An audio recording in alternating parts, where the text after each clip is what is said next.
Bismillahirrahmanirrahim. Alhamdulillah wassalatu wassalamu ala rasulillah Muhammadin sallallahu alaihi wasallam wa ala alihi wa sahbihi wa man tabi'ahum bi ihsanin ila yaumiddin amma ba'd. Fa'udhu billahi minash shaitanir rajim. Bismillahirrahmanirrahim. Qul hal nunabbi'ukum bil akhsarina a'mala alladhina dhalla sa'yuhum fil hayatid dunya wa hum yahsabuna annahum yuhsinuna sun'a. أولئك الذين كفروا بآيات ربهم ولقائه فحبطت أعمالهم فلا نقيم لهم يوم القيامة وزنا. அன்பிற்கினிய தஸ்கியாவின் தோழர்களே தோழியர்களே, அஸ்ஸலாமு அலைக்கும் வரஹ்மத்துல்லாஹி வபரகாத்துஹு. அல்லாஹ் ரப்புல் ஆலமீன் தன்னுடைய திருமறையில் சூரா அல் கஹ்ஃபில் 103வது வசனத்தில் குல் ஹல் நுனப்பிஉக்கும் பில் அக்ஸரீன அமாலா, தூதரே நீங்கள் சொல்லுங்கள், உங்களுக்கு அமல்களில் மிகவும் நஷ்டமடைந்தவர்கள் யார் என்று அறிவிக்கட்டுமா என்று நபியை நீங்கள் அவர்களிடத்திலே கேளுங்கள். அல்லதீன ضل سعيهم في الحياة الدنيا, எவர்களுடைய முயற்சிகள் இந்த உலகத்தில் வழிகேட்டில் ஆழ்ந்து விட்டதோ, வஹும் யஹ்சபூன அன்னஹும் யுஹ்சினூன சுன்ஆ, அவனுமோ தன்னுடைய செயல்களை சிறந்ததாக அழகானதாக ஆக்கி கொண்டதாக நினைத்து கொண்டு எவர்களுடைய சிந்தனை உலகத்தில் வழிகேட்டில் ஆழ்ந்து விட்டதோ அவர்கள்தான் மிகுந்த நஷ்டத்திற்குரியவர்கள் என்று அல்லாஹ் ரப்புல் ஆலமீன் கூறுகிறான். இந்த வசனத்தில் அல்லாஹ் ரப்புல் ஆலமீன் பலதரப்பட்ட விஷயங்களை நமக்கு தெரியப்படுத்துகிறான். அதிலே முதலாவது விஷயம் என்னவென்று சொன்னால், நபி ஸல்லல்லாஹு அலைஹி வஸல்லம் அவர்களிடத்தில் இந்த உலகத்தில் வாழ்ந்த சமுதாய மக்களிடத்திலே அமல்களால் மிகவும் நஷ்டமடைந்தவர்கள் யார் என்று தூதரை நீங்கள் கேளுங்கள் என்று அல்லாஹ் கேட்க சொல்கிறான். பொதுவாக நஷ்டம் என்று சொன்னாலேயே நம்முடைய கவனத்தில் வருவது வியாபாரத்தில் ஏற்படக்கூடிய நஷ்டம்தான்.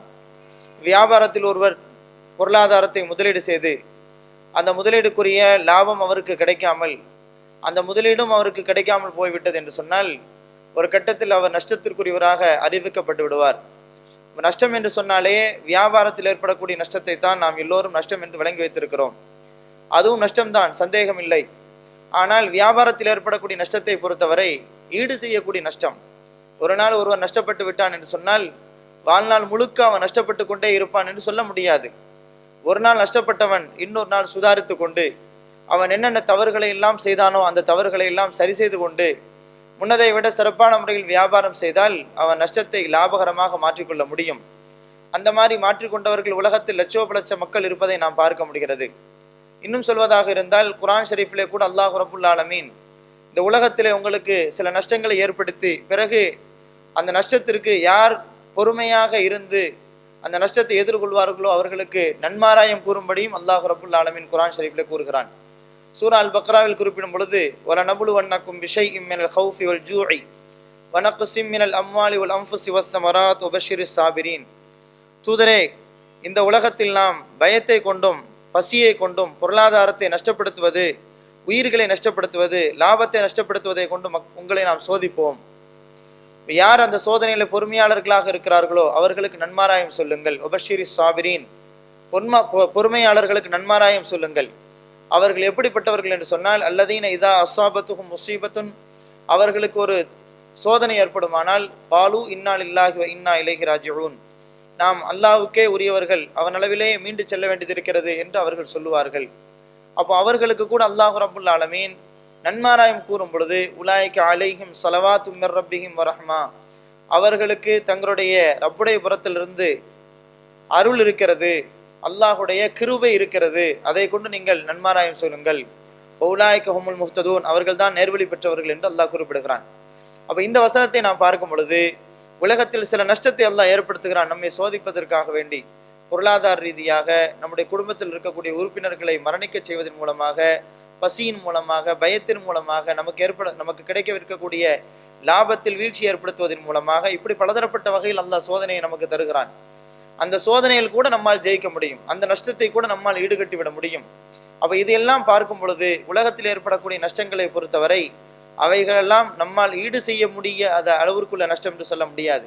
ஒரு நேரம் இல்லாவிட்டாலும் இன்னொரு நேரத்தில் அந்த நஷ்டத்தை நம்மால் ஞாபகமாக மாற்றிவிட முடியும் என்பதற்கு ஏராளமான சான்றுகள் இருக்கிறது. ஆனால் அல்லாஹ் சொல்லக்கூடிய நஷ்டம் எப்படிப்பட்ட நஷ்டம் என்று சொன்னால், ஈடு செய்யவே முடியாத அளவுல உள்ள நஷ்டத்தை அல்லாஹ் குறிப்பிடுகிறான். பில் அக்ஸரீன அமாலா, அமல்களால் மிகவும் நஷ்டமடைந்து விட்டவர்கள், மிகவும் பாதிக்கப்பட்டு விட்டவர்கள் யார் என்று உங்களுக்கு நாங்கள் அறிவிக்கட்டுமா என்று தூதரை கேளுங்கள் என்று சொல்லிவிட்டு அல்லாஹ் ரப்புல் ஆலமீன் அந்த நஷ்டவாளிகளுடைய தன்மையை பற்றி இரண்டாவது குறிப்பிடுகிறான். அந்த நஷ்டவாளிகள் எப்படிப்பட்டவர்கள் என்று சொன்னால், அவர்கள் செய்யக்கூடிய பாத்திலான அநியாயமான கேவலமான விஷயத்தை கூட சரி என்று நினைக்கிறார்களே, அவர்கள் தான் மிகவும் நஷ்டத்திற்குரியவர்கள் என்று அல்லாஹ் சொல்கிறான்.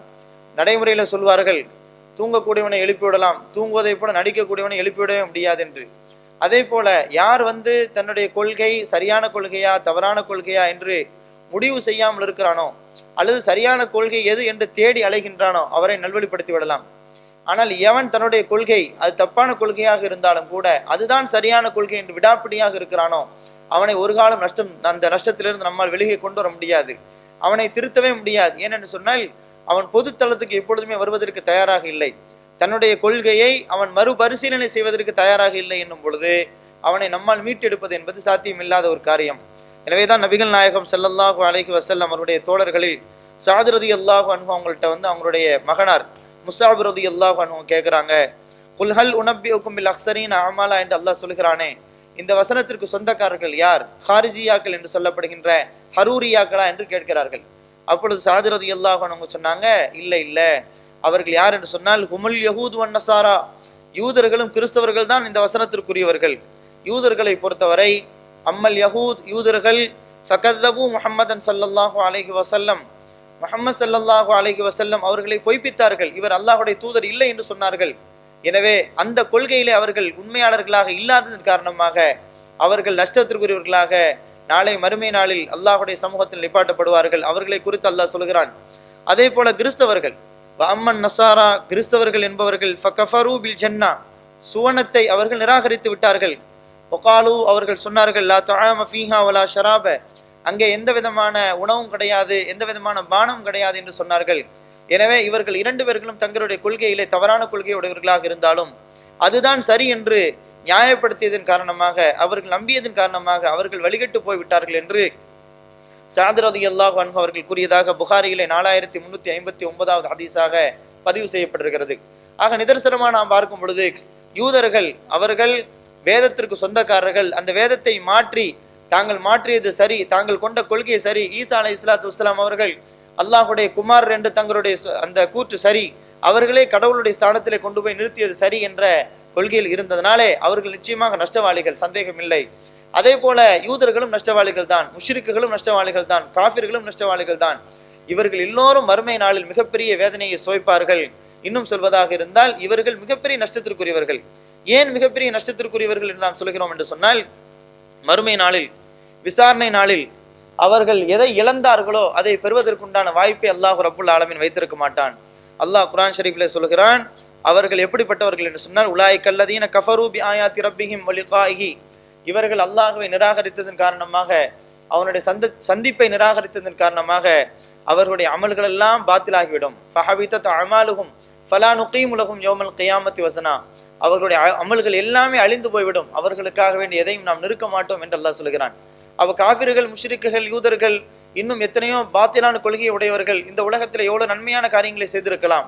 உதாரணமாக நோயாளிகளுக்கு நிவாரணம் கிடைப்பதற்காக வேண்டி பொருளாதார ரீதியாக உதவி இருக்கலாம், அதே போல உடல் ரீதியாக உதவி இருக்கலாம், இன்னும் பல விதத்தில் அவர்கள் மற்றவர்களுக்கு உதவி செய்திருக்கலாம், இந்த உலகத்திலே ஒரு மரத்தை நட்டி வைத்திருக்கலாம், எவ்வளவு நன்மையான காரியங்களை செய்திருக்கலாம். ஆனால் அல்லாஹுவை நிராகரித்ததன் காரணமாக, மறுமையிலே அல்லாஹுடைய சந்திப்பை நிராகரித்ததன் காரணமாக, தங்களுடைய கொள்கை தவறான கொள்கையாக இருந்தாலும் கூட அதுதான் சத்திய கொள்கை என்று தவறாக நம்பியதனுடைய விளைவாக மறுமையில் அவர்கள் செய்த எல்லா நல்ல காரியங்களையும் அல்லாஹ் ரப்புல் ஆலமீன் அழித்து விடுவான்.